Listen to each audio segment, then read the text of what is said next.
what we call an experiment in collective memory. I would like you to know that if there are seats empty in the audience here today, it's because we really had to turn away hundreds and hundreds of people on the telephone because we were afraid that we wouldn't have enough room to seat them all. And so that the only reason there are any empty seats was not because there weren't people who wanted to come, but because we had limited seating. And the response to this has been absolutely outstanding. All members of the community, people who were born in Washington, people who have lived here, I can't tell you what kind of involvement people have had. People have gotten on the phone and begged me to let them in. Really have said, I will do anything, I must come. It is extremely important for me to come. I know this is an event in history that will never again will I have a chance to participate in or to experience. I'd like to thank you all for coming and tell you how lucky you are to be here, because the experience that we've been having both yesterday and today is kind of once in a lifetime. I'd like to do a couple of things before I introduce our panelists for the first panel. I would like to read. These are the people on the panels yesterday. Many of the people on the panels today are people who have achieved in a society where the barriers were so high that it was almost impossible to do so. They are people who, who have achieved in a way that that most people would have given up, who have suffered wounds, who have suffered exuberance, who have suffered times of not being able to deal with what the outside society did, but in fact dealing with it with grace under pressure and in a magnificent way. But don't ever think that they didn't suffer. So I want that made clear because it wasn't really made clear in the piece in today's Post. I'd also like to read a very little bit from yesterday's panelist, Dr. Logan, wrote a book in the 1940s which was called What the Negro Wants. And this is it. Negroes in the United States want first-class citizenship. There is, of course, still a considerable number who are willing to settle for less. Okay, what Negroes want is, 1, equality of opportunity, equal pay for equal work, equal protection under the law, equality of suffrage, equality of recognition of the dignity of the human being, and that's an important one. Abolition of public segregation. There weren't all that many lynchings in Washington, but there was a great deal of unnecessary, unfair, and completely horrible kind of humiliation. And humiliation to people who were far better. Actually, Sterling Brown once told me, he said, whites were never my superior, they were my enemy, but they sure in hell weren't my superior. In any case, I also wanted to read a little bit that I think you might find interesting. This is from the Negro Paradigm, the introduction. I swear their nature is beyond my comprehension. A strange people, merry mid their misery, laughing through their tears, like the sun shining through the rain. Yet what simple philosophers they are. They tread life's path as if it were strewn with roses, devoid of thorns, and make the most of life with natures of sunshine and song. I won't ask, I don't know, I'd like to get a reaction.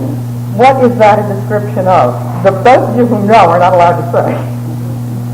Does anybody know? What would you say that would be a description of? Okay, don't get the reaction. A lot of people would feel that would be a description of the American Negro. It isn't. It's a comment by a British soldier about the Irish.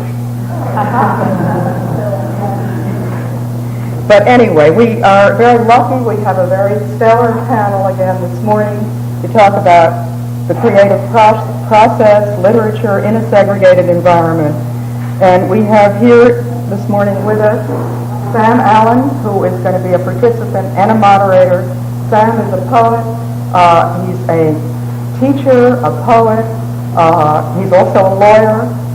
He is an extraordinary again an extraordinary Renaissance human being. He studied at Fisk University with James Weldon Johnson. When he was in France, he wrote for Présence Africaine, and Richard Wright was the first person to publish his poetry.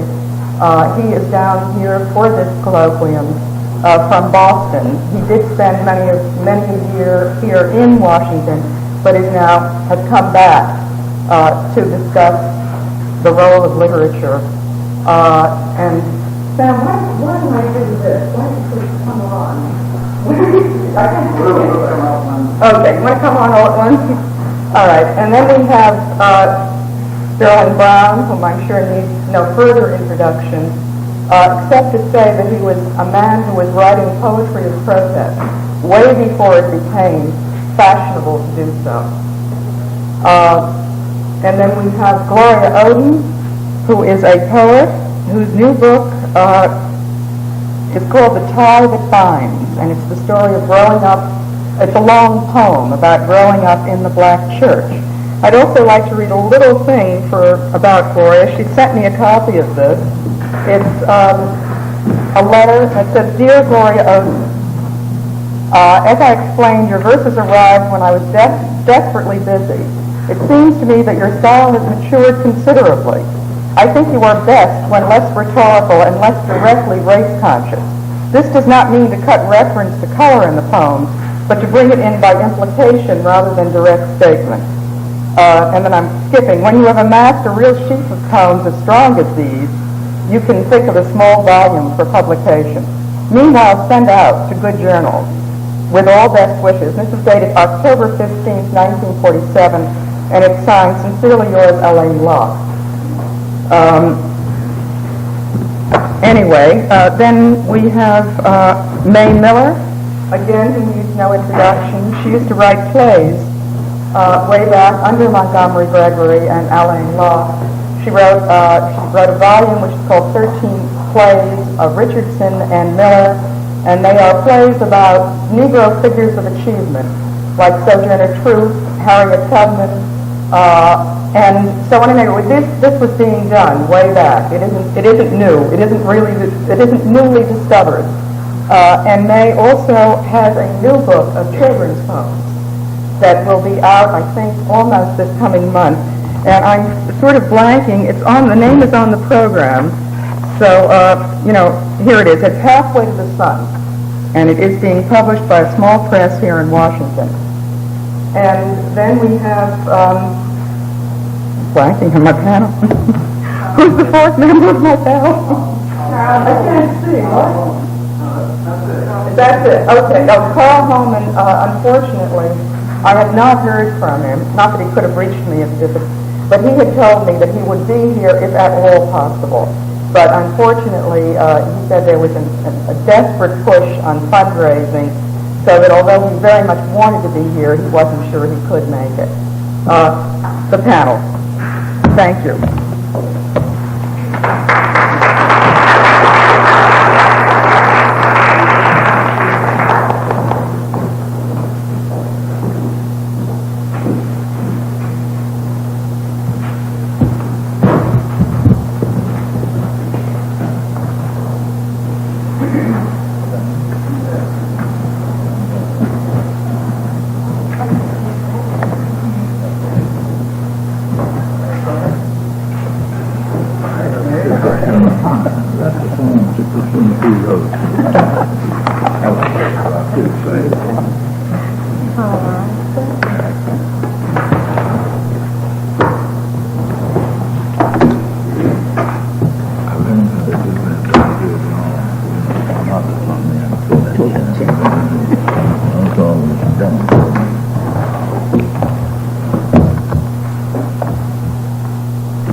I'll say a word of the introduction. The panel is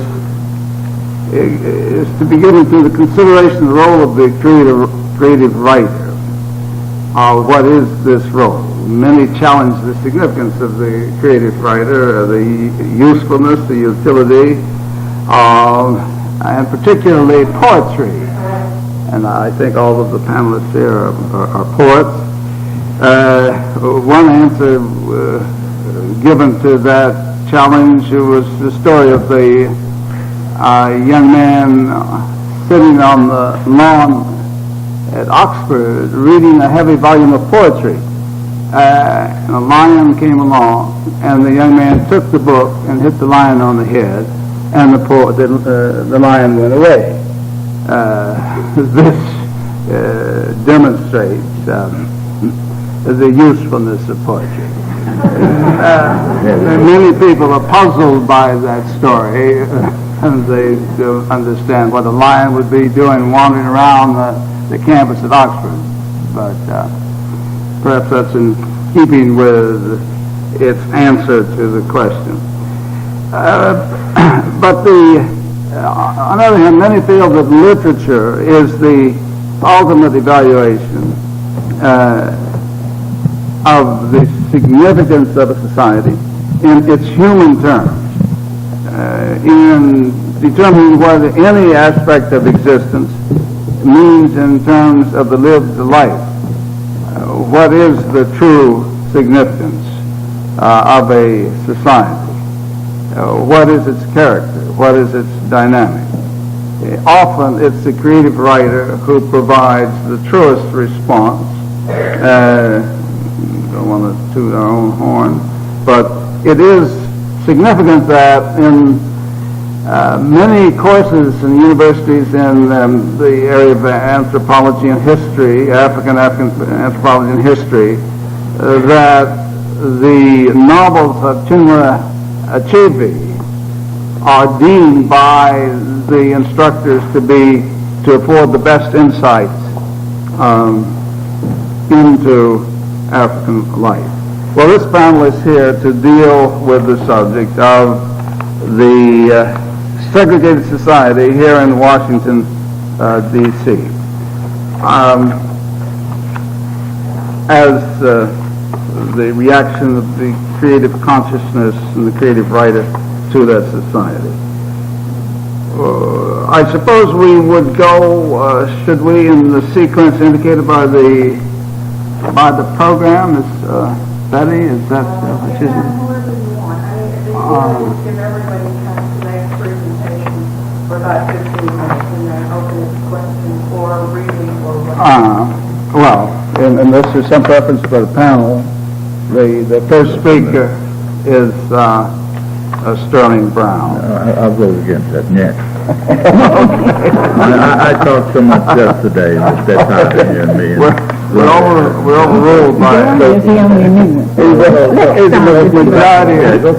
majority of one. Oh, that's a good idea.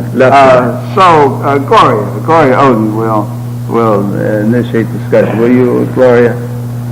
Well, let me begin by saying that every person's reaction to their creativity depends upon how their home environment and their, the environment in general. I was born in Yonkers, New York, which had a small black population. And for the first 11 years of my life, I never left the block that I was born on because my father was the minister and the public school number 6 was directly behind the house. So all I did was walk around the corner. What I grew up in was a totally lovable black community. My father was a very strict person, and so I never really had a chance to wander around Yonkers.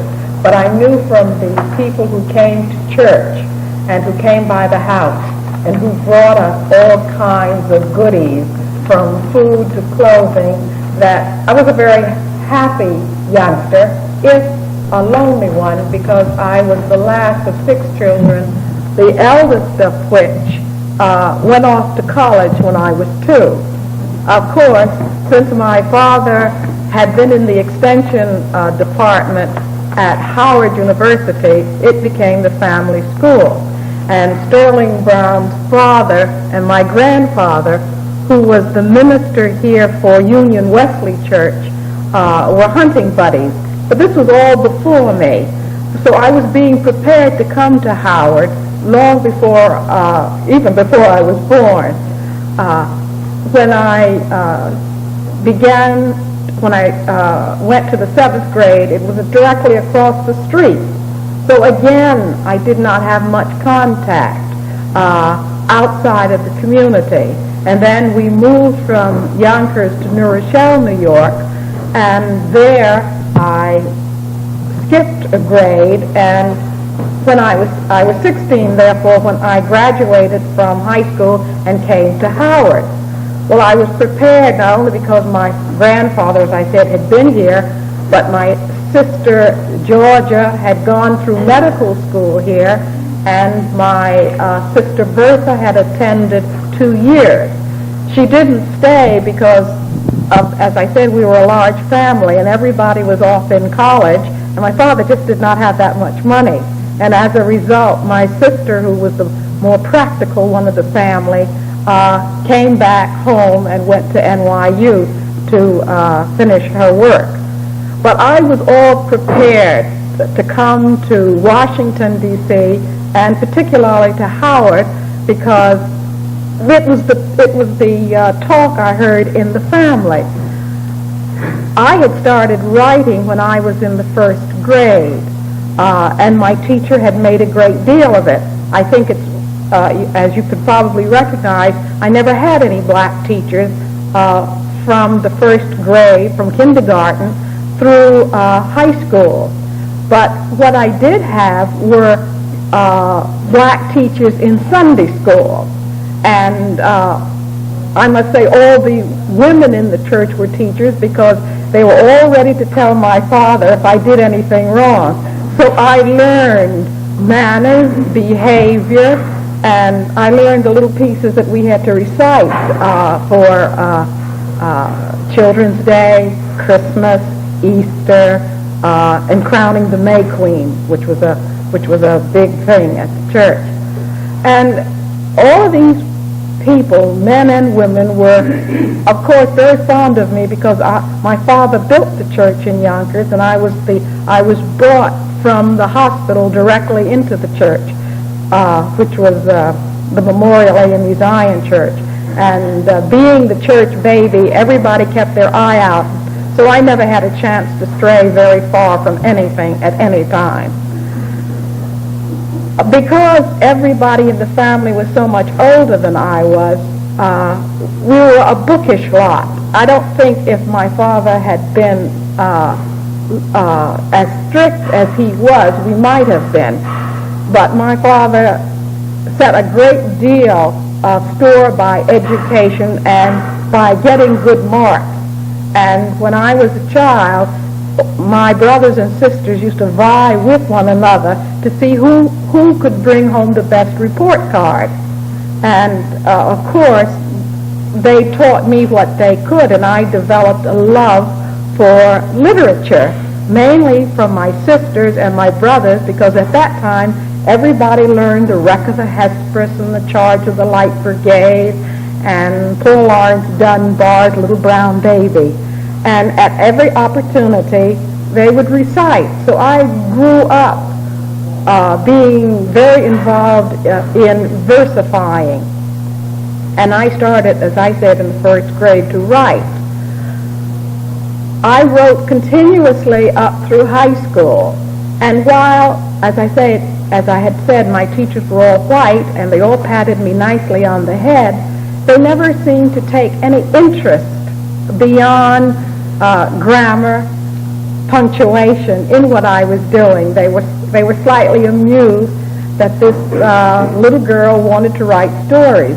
And I remember in high school I had a teacher with silver hair, only she was very young, and that confused me. And I kept trying to account for why this teacher had silver hair in all of the stories I wrote. So consequently, her husband or boyfriend died off in the first paragraph, and that was why her hair had changed to silver. I wrote I wrote love stories mainly because true story was something that was smuggled into the house by my sisters and brothers, and I had a feeling as though this was the life. and not necessarily King Arthur or any of the, or certainly not the biblical stories that I was reading. When I got to college, I was excited because I felt that when I got here at last I would find faculty interested in what it is I was doing. Somebody would say, "Look, Gloria, that's not the level to write on. I think you ought to try this," or "Have you read that?" Unfortunately, I hit Howard at the wrong time. I hit it in 1940, and not long thereafter we had the war. Now, when I was preparing today, I went back and saw what things that I had not saved, but my mother and sister had saved. And I came across some of these mid-semester grade reports. Rayford Logan, I had an A in history. It was always a passion of mine. Philosophy with Dr. Locke, I'd had a B. And then there came to English 143 with Sterling Brown. Unfortunately, something happened that year, and I was very disturbed. A teaching assistant taught his class all that semester, and I was very upset, and I showed it because I only got a C+. But I always remembered that because I knew his poetry from it being recited in the church on Friday nights, and I was looking so forward to studying with him, and of course he wasn't there. The only person, as Betty Parry had said, who read my poetry and talked about it was Dr. Locke.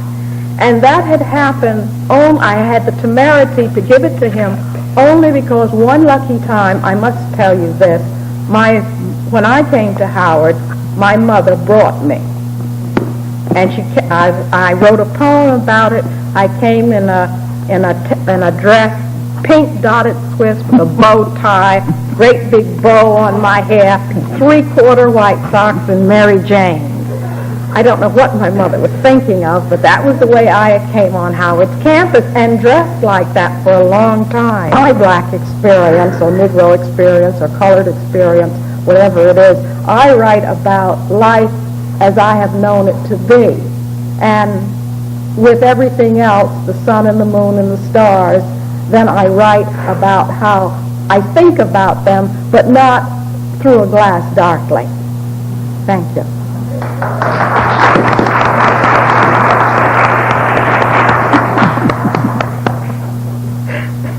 I was a degree. I now have got an A+.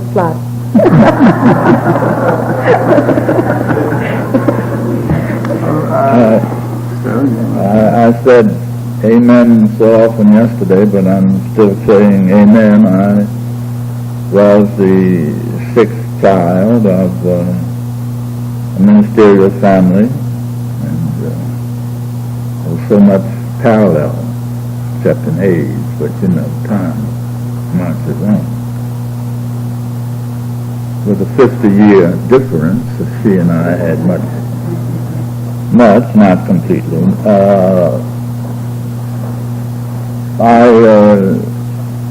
My father was this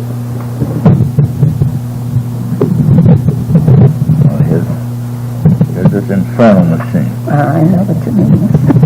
My father was a minister, lover of books. My mother loved poetry, recited it very well. She was the young woman selected to read the dedicatory poem at the establishing of Livingston Hall, Sam, in your alma mater. And Livingston Hall, I understand, has been torn down because of the 60s. Yep. And it was where my office was when I taught at Fisk. My mother recited the poem there. She recited beautifully. I remember her still in the dining room, 11th and R at Lincoln Temple, standing over her broom, reciting to me. Longfellow would say Tennyson. I charged with those 600. Burns, Dunbar, a whole gamut. I knew Thanatopsis by heart until I heard so many commencement orations end with it, so I ruled it out. But I did so live that when my summons comes to join, I could do that. I loved writing. I loved books. My house was full of books. My sister Edna, who taught at Howard University, taught Zora Neale Hurston, for instance, at the Howard Academy. Edna gave me books. My sister Elsie, an M.A. in English literature, taught literature. My sister Helen was a reader. My sister Clara, a reader. It was a reading family. I feel blessed because of that. I went to schools where English was stressed, and I had great teachers, and I spoke about them yesterday. And one of them was Miss Casey Lewis, about whom much was written, and she was a great lover of poetry. I went to Dunbar with fine teachers. I wasn't particularly interested in English. I did well because I had good teachers, and I had a strict family. I'd better do well. But I was interested in physics because my brother-in-law, Frank Holman, was professor of physics at Howard. I wanted to walk in his footsteps. When I went to Williams on this fellowship, token kind of thing, send one angel down. I went to Williams, and I was drawn into the study of literature by a very sarcastic, sharp, a man who did not suffer fools gladly, but deep, moving concern. He had this harsh exterior. His name was George Dutton, and he introduced me to the literature of critical realism. He got in trouble at Williams because he wrote an article for the Red Book on modern fiction, and he took up Sinclair Lewis and Dreiser. And, they wanted him still to be working with nobody later than Thackeray or the early Thackeray.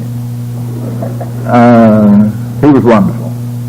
And one day he was teaching Joseph Conrad, and he spoke of Conrad being lionized in London by Galsworthy and H.G. Wells and the peerage and all. And Conrad was over in the corner, sitting down, not participating in all the throwing around the compliments and cocktails and stuff like that. And he said that Conrad was probably there rejecting the lionizing, but thinking about the plight of his people, the Poles, the plight of Poland, which of course is very pertinent right today. And he looked at me when he said that, and I read into his glance this, that I'd better not be overly concerned with being at a prestigious college, because there was work out there to be done, and a man had better be about doing it. I'll never forget that. And that happened by 1920, something of that sort. I went to Harvard on a fellowship, and there I studied under great teachers. I studied, under Kittredge. We studied Shakespeare, 6 plays a year, got through 5 and a half. Had to rush through the last half. Studied every semicolon, every comma, every date. Did it appear at this side of the Thames River or that side of the Thames River? What was the weather like when he wrote Pericles? Did he write Pericles? Did he really write to be or not to be? Or was it to have been or not to was? I was great in Shakespeare. I was a great Shakespeare star. Now, Kittredge was great. Then I studied under John Livingston Lowell, but he was at work on his book on Coleridge, The Road to Xanadu. So we were to read Milton, and we got through 5 books of Paradise Lost, and we had to go through Paradise Regained by ourselves and Samson Agonistes by ourselves. Of course, for Allegro we had that fast, but the others. So I have home these underscored. So the first part of Paradise Lost is black with underscoring. So I had Milton, I had Shakespeare. But I also had a love of books. And I went to a bookstore on Tremont. Is it Avenue or Street, Sam? Avenue. Avenue. Is it Tremont Avenue? I think so. Here's a man in Boston, at Boston University. See, they don't think much of Harvard. Well, at any rate, it was Tremont something, and it was near the square, the Boston Common. And I bought Louis Untermeyer's Modern American and English Poetry, the single volume. Now, you know, all the modern critics with their jargon attack Untermeyer. But he did bring to American readers at this time, now this is in the 20s, a knowledge of Edwin Arlington Robinson, Robert Frost, Edgar Lee Masters, Carl Sandburg. And I saw then what could be done with American speech. If I was in love with books, I was also in love with speech. I was in love with language. And I was in love with so many ranges of language. Yesterday, for instance, my colleague and good friend, Monty Carr, speaks about the marches and the bands not being close to it. But nobody got to, and I should have gotten to it. One of the important parts of my education was the Howard Theater. And there I heard a kind of language, some of it related to blackface minstrelsy, but some of it, the very sharp, pithy, ironic language that great philosopher, Moms Mabley, turned out. Moms Mabley had a great sense, and anybody who says that the man named Huggins, who writes, was very much concerned with high culture, and he speaks of the debilitating influence of such comedians as Moms Mabley and Pygmy Markham. He ought to listen to some records and do some thinking. Moms Mabley goes down to a integrated school in, Waycross, Georgia. It's integrated. But there's a very small group of my people down there. And so there's one little boy in this integrated school, in this classroom. And there's 39 folks. And so they are arranged alphabetically. And this little boy's name is Allen. Not Samuel. This little boy's name is Sterling Allen. And they arrange them alphabetically, so he sits number 31 behind a little white boy named Zilch. So the teacher, who is very full of this desire to teach people in this integrated situation, calls on a little boy named Adams. Adams spelled cat, and Adams stood up and said C-A-T, and sits down and she gives him a gold star. Then she says to I'm going to skip now all 39, I know time's got to go. Then she goes to a boy named Cunningham. And she says, you spell rat. And he says R-A-T, and he sits down. Then she goes to a little boy named Stevenson. You spell bat. And he says B-A-T. And he sits down and gets a gold star. Then she goes to Zilch and says, you spell fat. And he says S-A-T and sits down. Then she looks at Jackie Mabley, little grandnephew, and says to him, Sterling, you spell chrysanthemum. He said, pink or white? She says pink. He says P-I-N-K. I learned a lot from that. I learned a lot from people like Locke and Gregory and at Howard, Wesley and so forth. But when time came, when I finished at Harvard, my father didn't want me to teach in the city schools here. He wanted me to go south to learn something about my people, to learn something about life, to learn something about literature, to learn something, period. And he and Carter Woodson had a great fondness for a very race-conscious school, Virginia Seminary and College, which was a poor school in money. And it's now, I was about to say moribund, but I'm afraid it's dead. Just about. Well, Virginia Seminary was a great experience for me, run by a Baptist minister, Archie Woods, who was a tremendous figure. Well, I went to seminary and I learned a great deal. I can't go into this too much because 80 years, I can't. At any rate, seminary, then I went to Lincoln University, and then taught there 2 years, and then I taught a year at Fisk, and then I came to Howard in 29. Now, I, therefore, was not a member of the Harlem Renaissance, which I do not think it should be so called. It was the new Negro Renaissance, because there were writers all over the country. There was May Miller and Richardson here, the Howard Players. Locke started here. Locke went up to New York for a while, but Locke was Washingtonian. Gene Toomer was Washingtonian. Zora Neale Hurston was Eatonton, Florida. Arna Bontemps was from Alexandria, Louisiana, Pacific Coast, New York. Langston Joplin, Cleveland, New York for a hot minute. Later on, he became the laureate of Harlem, of course. And by and large, the publishers were in New York, and their sinister force, Carl Van Vechten, was in New York. And he did a good thing. He opened the door of some publishers for our writers, and that had been a hard thing, because in Washington, a writer like George Douglas Johnson had to go to small presses. Braithwaite had much to do with the Bremer Press and so forth, but George Douglas Johnson was a person of distinction, a writer devoted to her craft. And she had literary salon at her house on S Street, but I was not here, and I've never been a salon man. I didn't say S-A-L-O, and it's one O. I'm not a salon. Salon. Now, Jesse Foster taught me that. Salon. Salute. Now,